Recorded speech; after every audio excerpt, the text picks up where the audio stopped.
Hola, buenas tardes.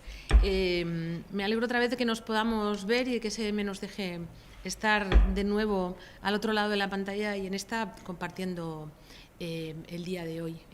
Bueno, por si no nos conocemos o no hemos tenido todavía la oportunidad de hacerlo, pues yo soy Olga Casanova, trabajo en Arcix Formación, una microempresa estupenda, porque al fin y al cabo le tengo mucho cariño, que se dedica a compartir experiencias y aprendizajes en la escuela, con padres, con profesores, con equipos directivos, y que ha llegado hasta ahí después de estar pues, más de 20 años en aula, con alumnos de secundaria, de bachillerato, de primaria, siendo profesora de lengua y literatura y también coordinadora de etapa. Y desde ahí, desde lo que significa estar o pudiendo estar con muchos compañeros, con muchos equipos directivos, con muchos padres, pues la experiencia que vamos a compartir hoy en SM Conectados se dirige fundamentalmente a la dirección de los colegios, en un momento tan apasionante como este y de tanta transformación como el que estamos viviendo y en el que estamos inmersos, que es ni más ni menos que redefinir lo que es una escuela y también redefinir nuestro papel como profesores. Eso nos afecta de lleno cuando nos toca dirigir un proyecto tan salvajemente apasionante como este. Y quizá la primera cuestión hoy de la que partimos es verdad, dirigir escuelas inteligentes, directivos de escuelas inteligentes, que son las que hacen falta en un mundo tan complejo como el que vivimos. ¿Qué habilidades hace falta para dirigir una escuela inteligente? Pero antes de eso, la primera cuestión fundamental que nos debería hacer pensar es qué escuela queremos y qué escuela necesita el mundo en el que vivimos. Por eso, la primera cuestión en la que voy a pararme un rato con vosotros a reflexionar y a compartir es ¿en qué momento está la escuela? ¿Dónde está la escuela ahora? ¿Y qué escuelas están en vías de extinción? Esto suena casi a Atapuerca, pero probablemente algún diplodocus o algún galeón disecado estará por ahí diciendo, ese soy yo. Pues a lo mejor hay escuelas que realmente ya están en vías de extinción. ¿Por qué? Pues porque hay una escuela, y ese sería el segundo punto, de futuro en la que sí tenemos que estar empeñados, la que necesitan los niños que empiezan este año en nuestros colegios, por ejemplo, con 3 años, y que a los que en 2027 tenemos que haber dado un equipaje que no se quede viejo al año de ser entregado. Y una vez que tengamos claro eso, o medianamente claro eso, entonces sí, ¿qué habilidades directivas, qué perfil de dirección es el necesario para hacer eso posible? Bueno, me paro un poco primero en lo que os acabo de decir ahora, ¿no? ¿Dónde está la escuela en este momento? La escuela está en un momento muy, muy apasionante y muy interesante, pero muy complejo y de un cambio profundísimo, a unas velocidades muy distintas dentro de ella misma. Eso genera una sensación de choque muy grande. A mí me gustaría que a la hora de pensar dónde está la escuela en este momento, no la pensemos como adultos. ¿Qué tal si le ponemos un rostro? Yo no sé cuántos de vosotros, de los que nos estáis viendo, tenéis algún hijo, algún amigo que tenga hijos, algún amigo espero que también, algún amigo que tenga amigos, algún amigo que tenga hijos, alumnos. Pensad en un niño de 3 años a quien conozcáis. Nosotras en nuestro equipo, Lourdes Bazarra y yo, siempre colocamos a una de sus sobrinas, porque justo este año ha empezado el cole de mayores, como ella lo llamaba, cuando ha terminado la escuela infantil, y se llama Olivia. Olivia tiene 3 años y este año ha empezado el colegio de mayores. Y cuando le preguntó su profesora al terminar la escuela infantil que qué quería ser de mayor, Olivia tenía 3 sueños muy claros y muy bien fundamentados. El primero era ser princesa. No sabemos exactamente en qué línea, ¿de acuerdo? Pero una de ellas era ser princesa, la segunda era ser médico y la tercera opción que tenía Olivia era ser cortera, no cortadora. Esto ya lo explicaremos en otro vídeo si SM Conectados está interesado en esta nueva profesión que tiene Olivia. La cuestión es, cuando Olivia o cualquier niño, Javier, Juan, Pablo, Eneco, a quien queráis poner, entra en el colegio, el equipaje que se va a llevar, ¿qué fecha de caducidad tiene? Hay colegios que entregan equipajes con fecha de caducidad tipo yogur. Apenas dura 2 semanas. 2 semanas en la vida escolar, ¿qué es? ¿1 año, 2 años? Es decir, uno tiene la sensación de que lo que incorpora en el colegio se queda viejo muy pronto. Pero hay otras escuelas, hay otros profesores hay otros modelos de aprendizaje que con el tiempo ganan. Es más, incluso cuando uno ha terminado el colegio es cuando empieza a redimensionarlo. La cuestión es, en un momento de tantas transformaciones sociales, de una relación con el conocimiento y la información tan absolutamente diferente al que teníamos hace 20 años, tan necesitados como estamos de una capacidad para leer, para comunicar, para codificar en muchos sistemas y compartirlos, la escuela, entre comillas, de toda la vida, da respuesta a lo que un niño necesitará saber, aprender y aprender a aprender a lo largo de toda su vida. ¿Le daremos cosas que cuando tenga 25 años, 30, 40, 50, seguirá considerando extraordinariamente modernas, apasionantes, clave a la hora de relacionarse con los demás, consigo mismos, con el mundo? Yo creo que esa pregunta, cuando una escuela deja de hacérsela, nos transforma en una escuela en vías de extinción. Uno de los grandes errores que hemos cometido en los 5 últimos años en los colegios ha sido dejar de estar en contacto con las preguntas. Ocuparnos más de lo que sabemos que de lo que necesitamos aprender. Y eso ha convertido a muchas escuelas en vías de extinción. Dar respuesta a niños como Olivia o a cualquier niño que ha empezado este año la escuela con 3 años nos obliga seriamente a pensar qué necesitamos aprender para poder enseñar lo que los niños van a necesitar como herramientas fundamentales para manejarse en el mundo próximo y para hacerlo mucho, mucho mejor que el nuestro.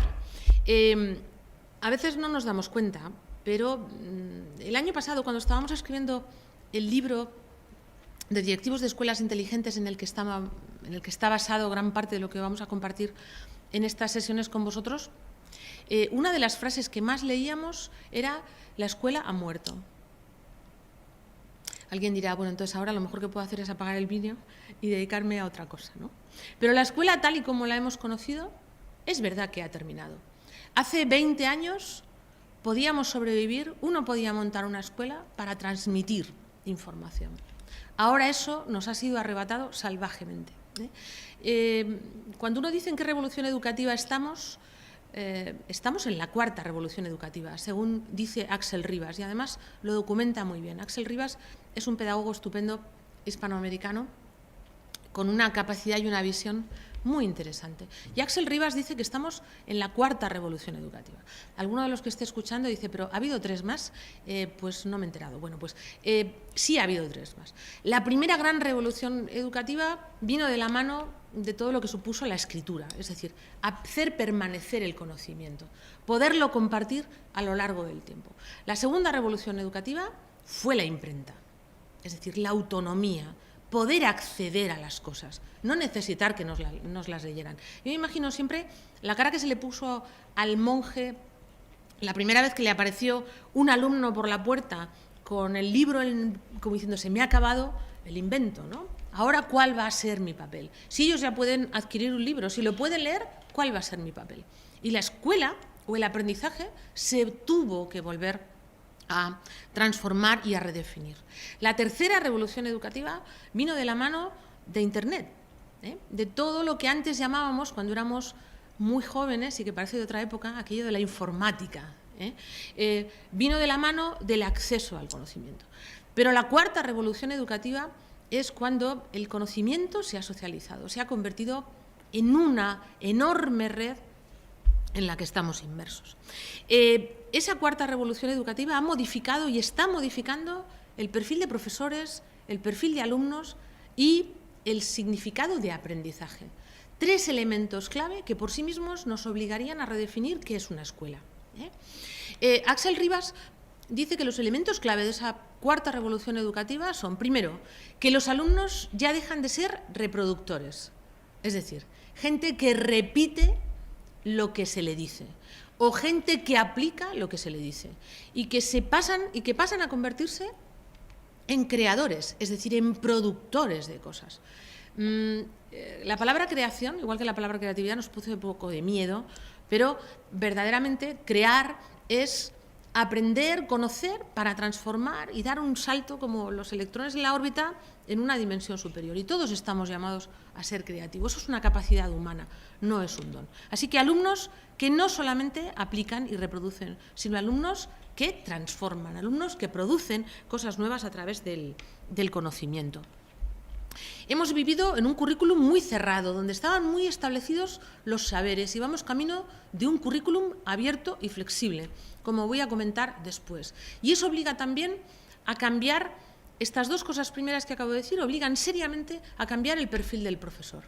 Es decir, ya no es alguien que transmite, que da, sino es alguien que provoca, moviliza, acompaña, evalúa, ayuda a enseñar, a aprender a aprender. Así que de la transferencia del profesor que transfiere al profesor que acompaña y enseña a autoorganizarse al alumno. No es extraño que ahora se esté desarrollando muchísimo todo lo que tiene que ver con el entorno personal de aprendizaje de los chicos, ¿no? Cómo se desarrolla eso. Esto además lo estamos haciendo en un contexto donde la educación ya no depende de un país, sino que se ha internacionalizado. Pensad mucho lo que ha supuesto PISA, lo que están suponiendo los encuentros que hacemos a través de instituciones, fundaciones, editoriales también como SM, donde se invita a personas de países muy distintos, con experiencias educativas muy distintas y que, sin embargo, están desarrollando un lenguaje común. Esta cuarta revolución educativa nos ha convertido también en aprendices ubicuos. Yo puedo acceder al conocimiento y al aprendizaje en cualquier momento, en cualquier espacio, de cualquier manera. Y eso obliga a la escuela a redefinirse incluso arquitectónicamente. Es decir, ya no hacen falta centros de enseñanza, todo es un centro de enseñanza. La red, los espacios sociales, las webs, los blogs, los medios de comunicación, las películas, el aula. Y por lo tanto, ¿cuál es el significado de un colegio? Quizá una de las cosas que un directivo debería tener más clara a la hora de pensar en la gran transformación que tiene que tener internamente la escuela y la relación entre los protagonistas de esa cosa tan magnífica y emocionante que significa aprender, es dejar de ser centros de enseñanza para convertirnos en centros de aprendizaje, ni más ni menos. Esa es la cuarta revolución educativa, la que está redefiniendo y redescribiendo la escuela, la que tenemos que decidir si sabemos, si queremos, si deseamos dirigir.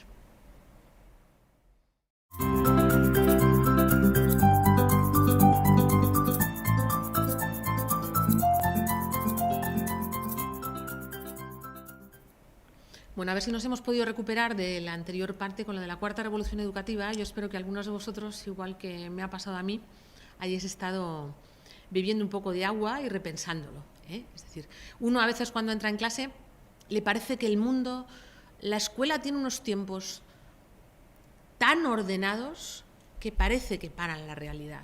De septiembre a junio, las peculiaridades de cada trimestre, que a veces son muy repetitivas, se convierten en ritos, incluso en algunos casos se convierten en elementos que se repiten tanto que generan una inercia que nos impide ver que el mundo fuera se mueve, y se mueve muchísimo.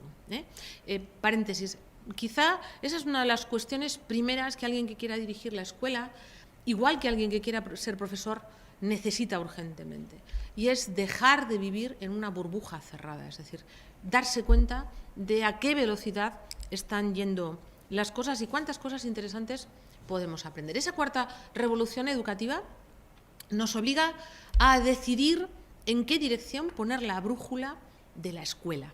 Antes os decía, pensemos en Olivia, pensemos en 2027, cuando Olivia vaya a terminar la escuela. ¿Qué se tiene que haber llevado? ¿Qué aprendizaje se tiene que haber llevado para saber manejarse en un mundo tan complejo, tan apasionante y tan lleno de incertidumbre como que le sirvan para manejarse dentro de él? Bueno, esa brújula iría ligada a tres cuestiones fundamentales. Antes os dije, un currículum que cada vez va a ser más flexible. Esa flexibilidad, ¿en qué se nota? Primero, en que es muy importante que los niños se lleven un equipaje de metahabilidades fundamental. ¿Eso qué quiere decir? Primero, que sepan qué tienen que hacer, que sepan cómo tienen que hacerlo, que sepan hacerlo con otros, que sepan hacerlo y responder creativamente a las cosas y que además tengan capacidad para transformar su aprendizaje en materia de aprendizaje, es decir, que sepan aprender a aprender, que sepan mejorar, redimensionarse, descubrir otras posibilidades. Esta competencia para nosotras en Arcix nos parece fundamental. ¿Por qué? Pues porque, si os fijáis, hubo un estudio hace poco, a lo mejor alguno de vosotros lo leísteis, en el que muchas de las profesiones que tenemos hoy, hace 5 años ni se hubieran imaginado. Eso debería hacernos pensar muy seriamente cuando hacemos la orientación laboral de los niños en los últimos cursos de los colegios. Probablemente estamos muy anticuados, con una visión muy estática de la realidad y de las habilidades que se nos piden, y a lo mejor deberíamos pensarlas. Por lo tanto, uno de los instrumentos fundamentales que hay que entregar a los chicos es el de unas buenas metahabilidades. Segundo, un dominio muy profundo, muy apasionado, muy técnico, con un conocimiento muy bueno de las grandes instrumentales. Y en las grandes instrumentales está, sobre todo lo que tiene que ver con las lenguas y los lenguajes. Es decir, el plurilingüismo es fundamental. Y después, el dominio de todos los lenguajes, visuales, acústicos, musicales, toda la dimensión cromáticos, lo que vosotros queráis. Pero uno tiene que ser capaz de comunicarse con lenguajes muy diferentes y convertirlos en coherentes. Nuestras escuelas tienen una asignatura seriamente pendiente con las lenguas. Y la transformación del aprendizaje, por ejemplo, de las ciencias, ha sido mucho más potente que el que están teniendo los niños en el área de lenguas, donde, quitando pues, el inglés, que siempre ha sido bastante más activo, el francés, cuando se aprende como una segunda lengua, una tercera lengua, hay una cierta actividad, pero las lenguas que consideramos maternas todavía, desgraciadamente, están teniendo un aprendizaje muy estático, muy a balón parado, muy poco comunicativo, reflexivo, crítico y creativo, sobre el que tendríamos que pensar. Así que, primera cuestión en el currículum flexible, las metahabilidades. Segunda cuestión, las instrumentales, sobre todo la lectura, la escritura, la oralidad, el plurilingüismo, los lenguajes. Y tercer elemento clave del nuevo currículum, el dominio de las disciplinas. ¿Qué quiero decir con eso de las disciplinas? Ya no basta con enseñar asignaturas, ya no basta con enseñar ciencias, hay que enseñar a pensar como un científico, es decir, dominar la disciplina científica, dominar la disciplina humanística, pensar como un humanista, pensar como un artista, pensar como un músico. Esa es la cuestión, es decir, no solo un profesor que da lecciones, sino que enseña a desarrollar un modelo de preguntas, de pensamiento, un modelo de dar respuesta, es decir, otra forma de situarse ante las cosas y convertir, desde luego, el conocimiento en una fuente de soluciones, no en una cosa estática que se aplica y que se olvida. Poner en práctica ese currículum flexible obliga a transformar el modelo metodológico. Antes lo he dicho en la parte de la cuarta revolución educativa. El protagonista en el aula no puede ser el profesor. Los profesores tenemos que trabajar mucho fuera del aula para que los alumnos trabajen mucho dentro del aula, para que dejen de ser receptores y se conviertan en investigadores, para que descubran, que hagamos un buen marketing educativo, como dice Iwan McIntosh, que descubran que el conocimiento permite generar soluciones, permite establecer una relación con la realidad mucho más rica, más interesante, más crítica, más creativa. Cambiar el modelo y el sistema de evaluación, convertir la evaluación no en un instrumento que ayude a los profesores y a los padres, que es a los que menos tiene que ayudar. La evaluación tiene que ayudar a los niños a saber cómo aprender a aprender mejor. Y en ese modelo debemos incluir cosas mucho más interactivas, que ya están haciendo muchos profesores en muchos centros, las rúbricas, los portfolios, exámenes más interactivos de reflexión en la línea de los exámenes PISA y, por último, un modelo de organización escolar que haga todo eso posible. Con esas 4 cosas acabo de citar, para todos los queridísimos directores, coordinadores de etapa, jefes de departamento, todo el personal que esté dentro de la parte directiva del colegio, acabamos de proponeros 4 líneas clave de liderazgo educativo: el currículum, la metodología de aprendizaje, el modelo de evaluación y, por último, repensar la organización escolar para hacer de todo eso un espacio viable, creíble, creativo, donde se ponga en marcha esa energía que la cuarta revolución educativa nos obliga a hacer posible a favor de nuestros niños. Ante todos esos retos que tenemos, ahora mismo hay 3 escuelas, hay 3 movimientos paralelos que están ahí en acción. Por un lado están las escuelas planas, de las que os hablaba antes, que son las escuelas en vías de extinción. Hay colegios que dentro de 5 o 10 años, e incluso ahora probablemente, ya no tendrán sentido. En el libro de directivos de escuelas inteligentes os contamos una anécdota de una sociedad que hay en Inglaterra, que es la Flat Society, que considera que la Tierra es plana.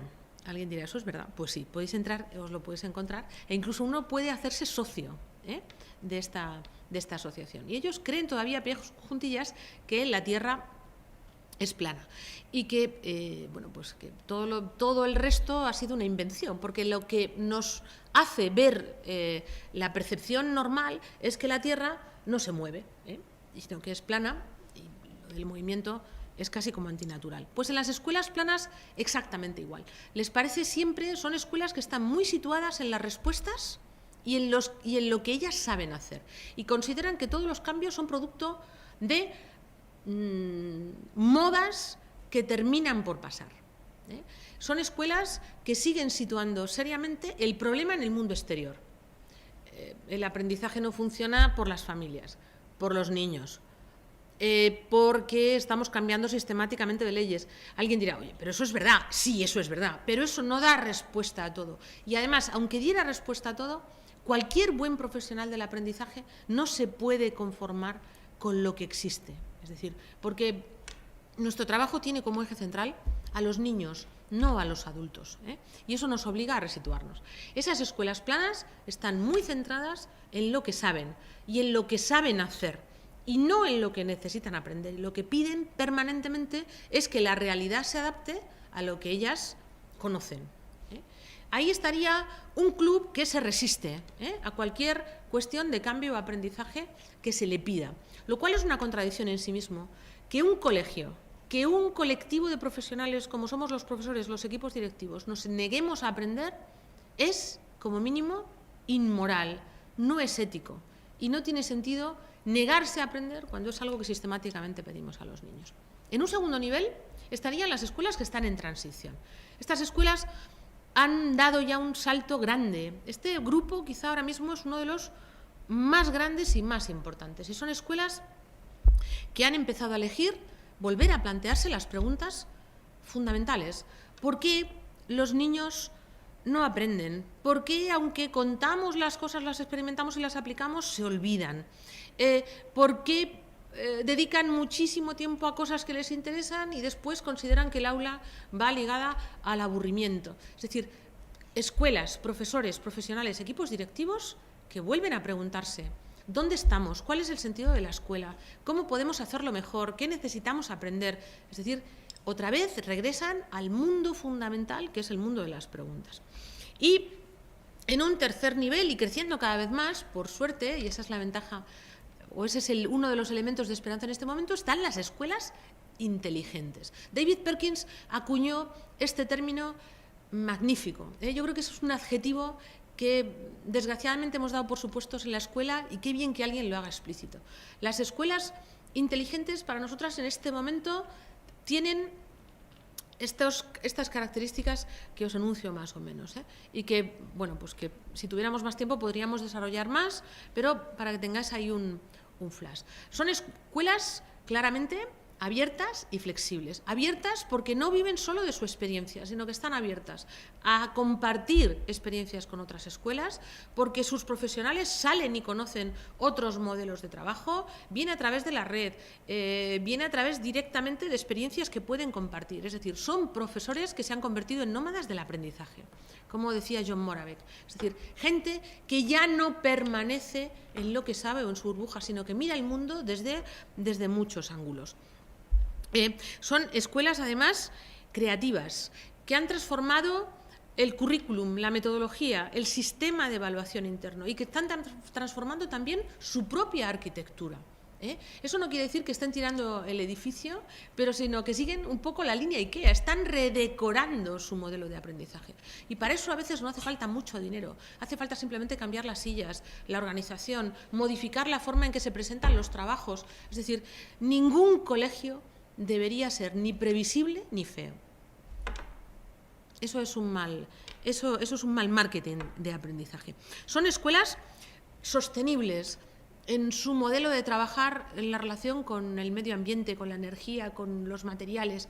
Y son escuelas que se están seriamente replanteando, están redefiniendo qué significa ser profesor, qué significa ser alumno y qué significa ser padre de un niño que participa del proyecto de aprendizaje de un colegio. La pregunta que cierra este segundo punto es: ¿en qué fase está mi escuela? No como diagnóstico, ¿en qué fase está mi colegio? Si eres alguien del equipo directivo que estás al otro lado de este momento, esta parte es muy importante. No para que llores si estás en una escuela en vía de extinción o en una escuela plana. No para que te alegres solo o te animes porque estás con las preguntas, o para que mueras de éxito si estás en una escuela inteligente.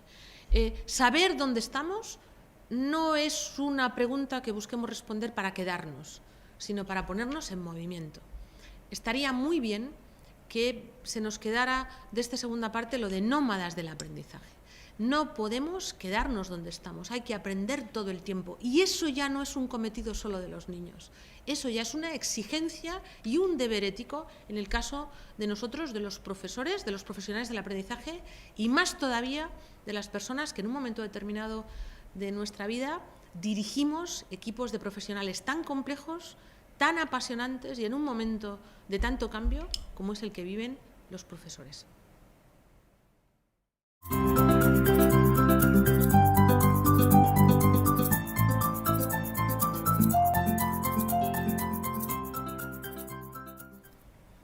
Bueno, ¿qué tal vamos?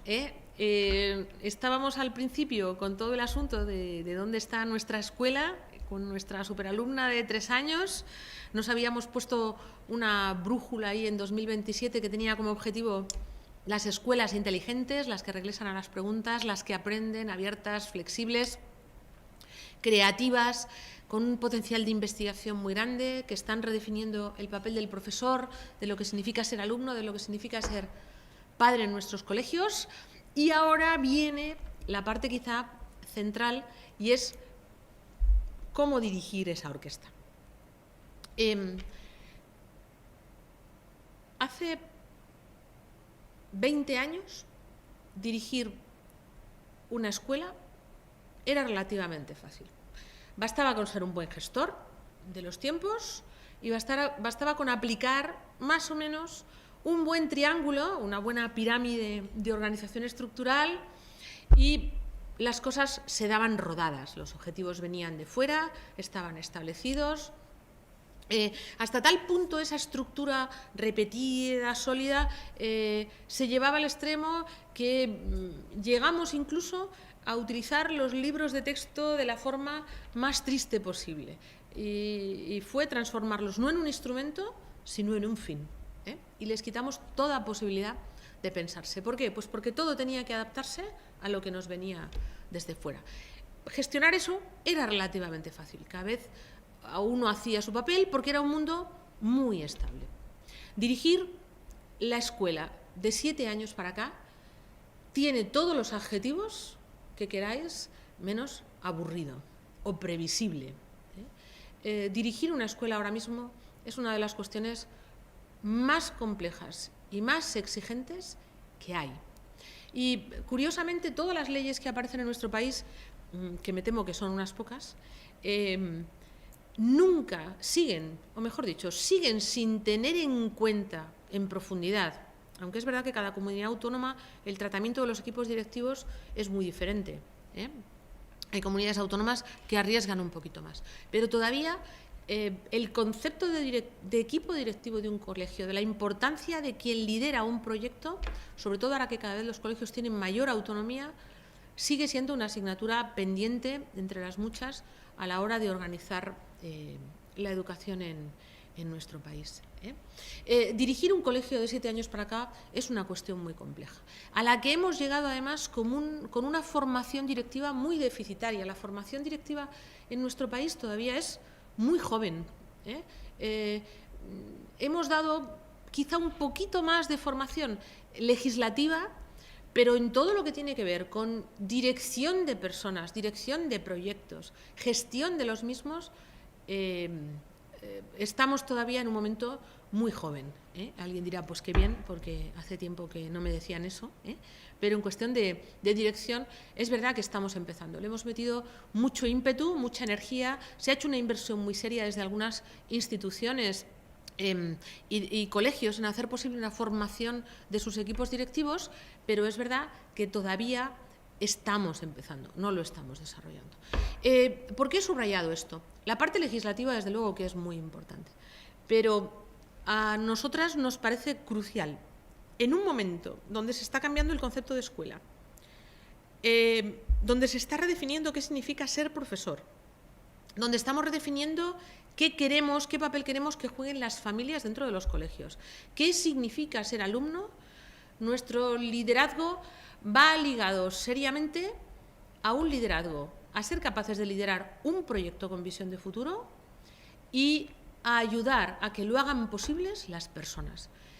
La gran herramienta de transformación y de éxito de la escuela son sus profesionales, y es a ellos a los que tiene que dedicar más tiempo, más energía, más acompañamiento el equipo directivo con diferencia. Es decir, no somos equipo directivo ni para las familias ni para los niños.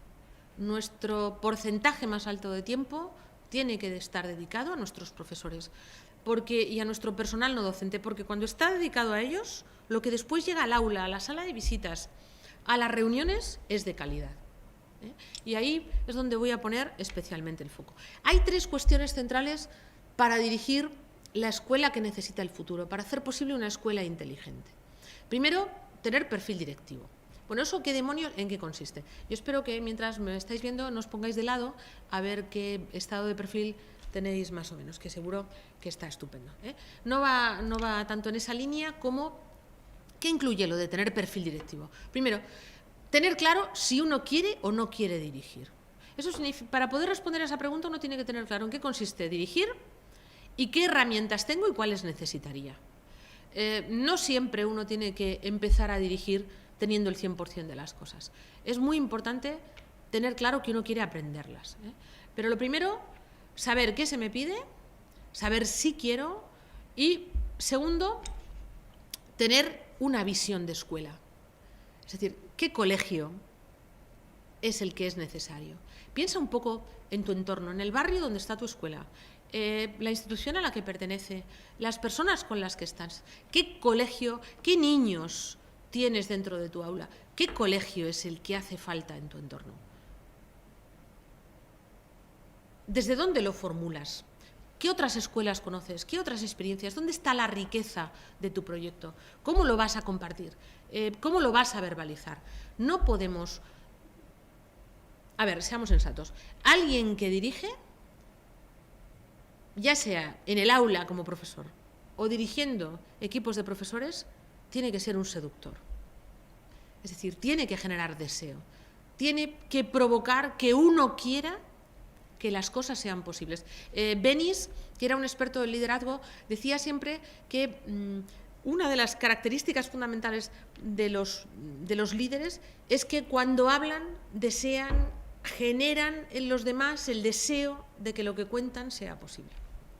Y ahí probablemente eso es imposible que lo desarrollemos si nosotros no tenemos clara esa visión y no sabemos cómo comunicarla.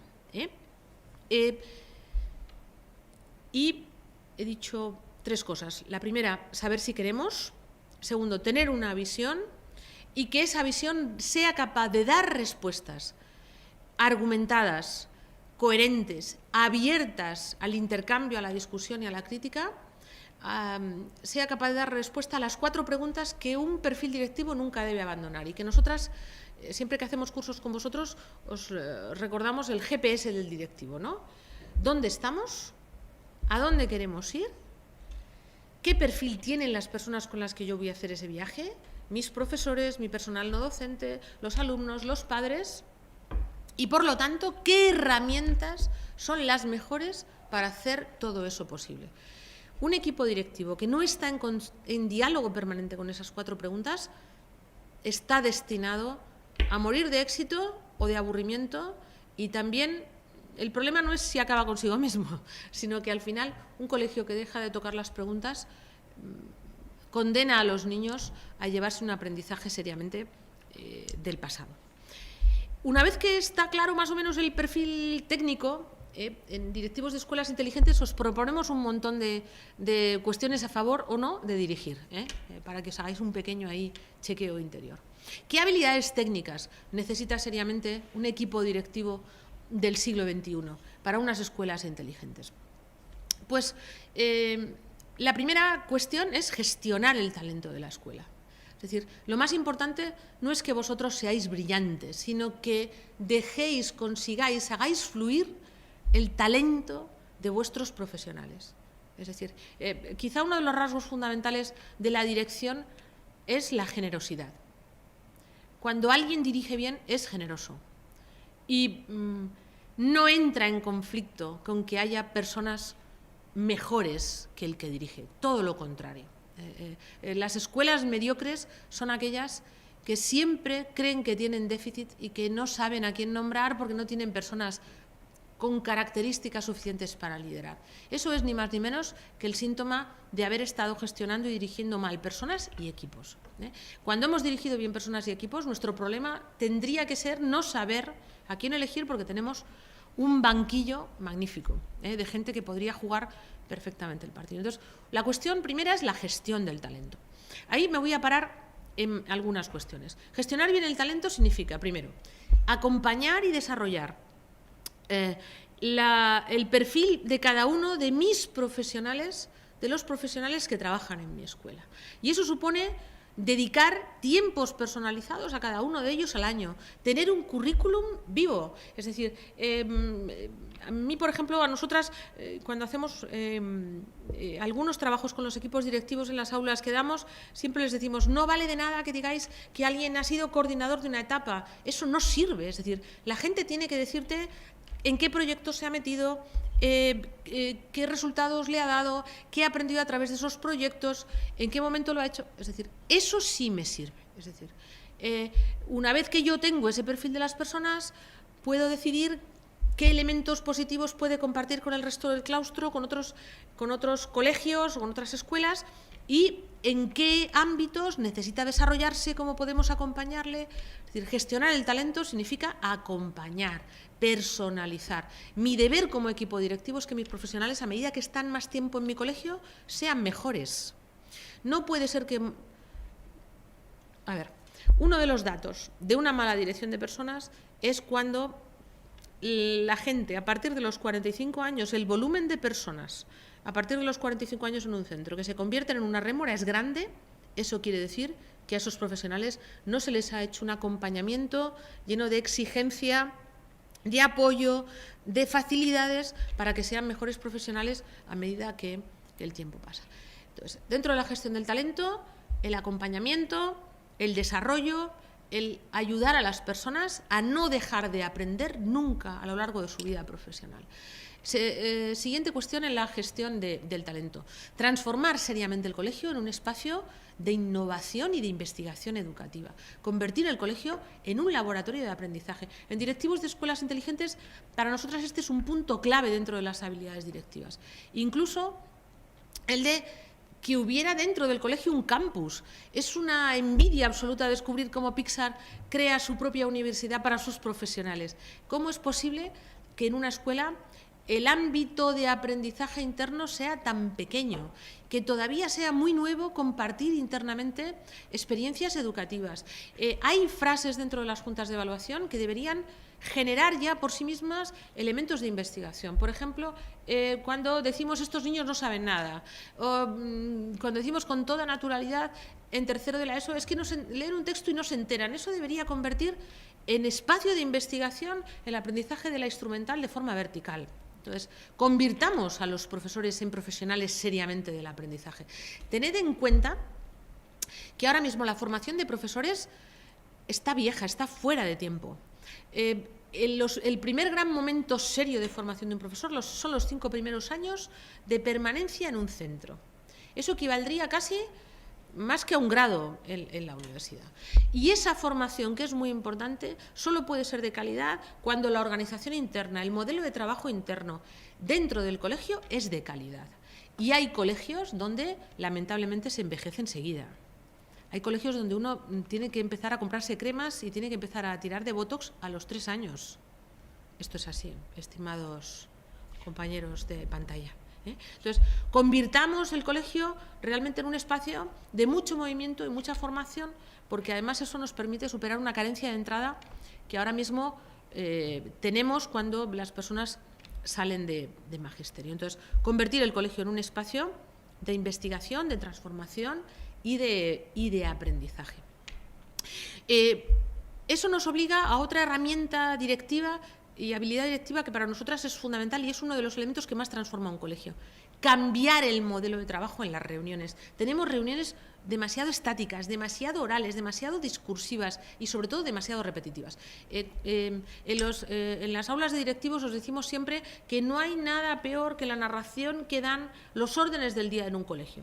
Cuando los órdenes del día de un colegio todos los años son periódicos puros, cuando un colegio siempre habla de lo mismo es que ha dejado de aprender. Y eso nos tiene que hacer pensar seriamente. Las reuniones de profesores deberían ser mucho más manipulables, discursivas, visuales, el wall chart, los mapas mentales, los blogs dentro del colegio. Es decir, saquemos con los adultos toda la creatividad que somos capaces de desplegar con los niños. Transformemos seriamente las reuniones y transformemos el modelo de seguimiento de los objetivos y de los modelos de trabajo. Eso supone un uso inteligente del tiempo. No hace falta quedarse más, sino que el tiempo en el que nos quedemos sea de calidad. Eso obliga a empezar ya a evaluar las cosas, no por tiempos, sino por objetivos cumplidos. Que eso significa, eso es un modelo de dirección mucho más complejo que el que se basa en tiempos y en permanencia de los cuerpos de los profesores en los colegios. Hay gente que cree que por quedarse más es mejor trabajador. A lo mejor cuando uno se queda siempre mucho tiempo, un ejemplo lo tenéis, por ejemplo, en las juntas de evaluación.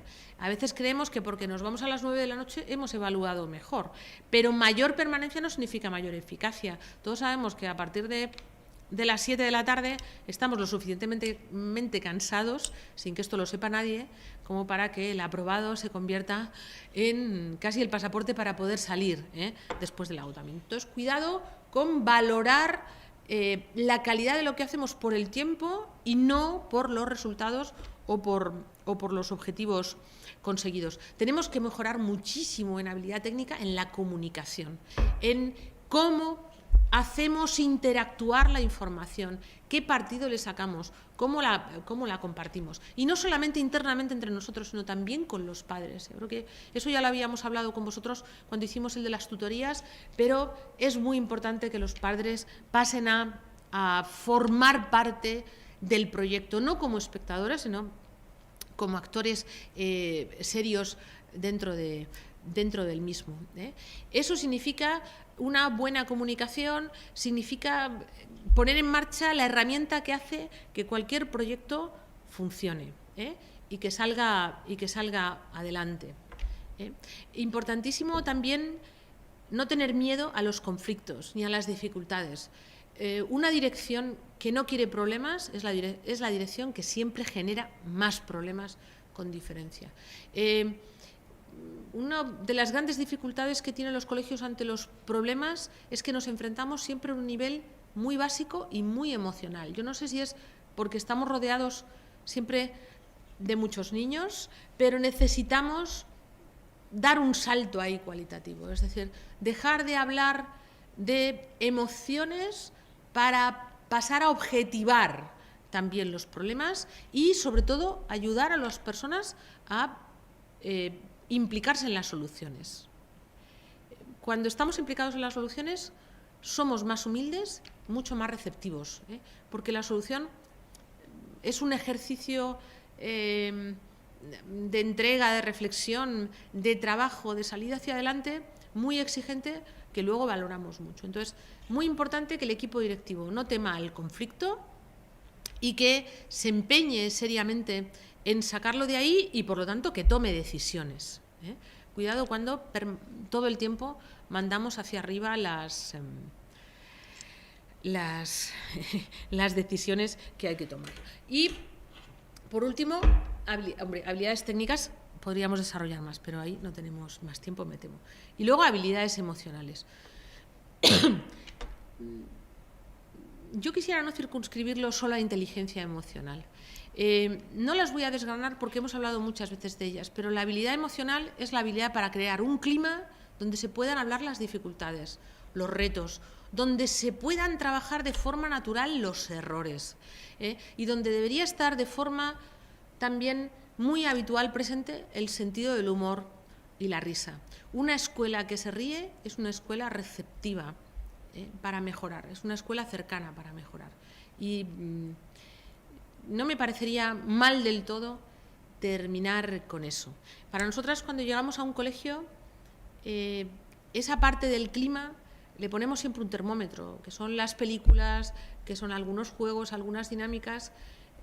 Donde hay risa y donde no hay risa, da muchos indicios de cuáles son los territorios minados o cuáles son territorios que sí que se pueden explorar. Romper eso, abrir ese clima, también supone, desde la dirección, crear una escuela flexible y vertical, donde los profesionales sean cada vez más versátiles y con más habilidades y capacidades técnicas y menos enrocados en una materia y en un curso. Los profesores necesitamos mucha movilidad. Nadie debería permanecer en un mismo puesto más de 5 años, porque incluso aunque seamos buenos, convertirnos demasiado en expertos nos deja al margen del aprendizaje. Esto es solo un apunte. Es verdad que la gente que cuando lee directivos de escuelas inteligentes dice, bueno, pues todos esos apuntes al final movilizan muchas cosas. Y ojalá que sea así, nos convierten en nómadas del aprendizaje. Javier Marías decía que los buenos libros son aquellos, los mejores, son aquellos en los que uno está leyendo y en un momento determinado necesita dejar la página abajo y de repente se da cuenta de que sigue pensando, de que lo que ha estado leyendo o ha estado escuchando ha enlazado.